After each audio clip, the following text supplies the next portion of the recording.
Here, basically, I got a new foot massager to share today. And after a day of taking two girls back to school shopping, I am ready to sit down with one of these. It is a nice night. Well, I mean, it's rainy if you like that sort of thing. But let's go ahead and try out this foot massager. This one is from COMFIER. I have been using this one now for a couple of weeks. I did do a video a few days ago when I was doing another massager, but screwed up the video. So here, we're doing it again. All right, so let's go ahead and show you up close with this one. This one is a softer material, so you can put it under your bed. You don't have to worry about it getting stuck and everything. These little socks that are built in, you could take those out. Let's remove a foot here. There's these little zippers, and with these zippers, you'll be able to remove these socks, and then you can wash them. And I wear regular socks to keep them cleaner. So we have our power button. I already have it going, of course. And then we have our heat. So we got red for high or blue for low. And so you can adjust if you want less heat or if you want higher heat. I like it high for myself anyway.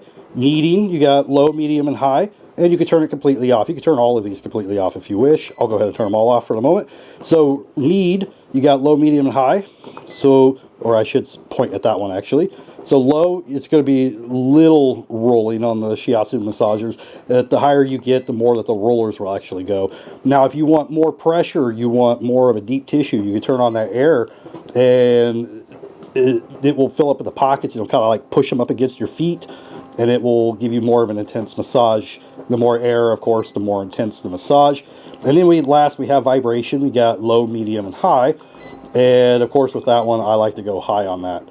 Overall, though, it's a really nice massager. It works really well. I do like it. It only uses 24 watts of power, so you can plug it into anything with an AC outlet. It won't take much power. You could plug it into a power station or even like a little brick that has an AC outlet on it. So this video is going to be a twofer. I get a lot of questions about the skull, and since I'm out here relaxing, I might as well talk about it for just a moment. A lot of people ask me about this. If you are watching from YouTube, I'll put a link down below. If you're watching on TikTok, they don't have it on the TikTok shop. I've looked, but check my link in bio and I'll put a link in there. Anyway, that's my quick demonstration on the COMFIER foot massager. Thank you for watching. See you in the next one.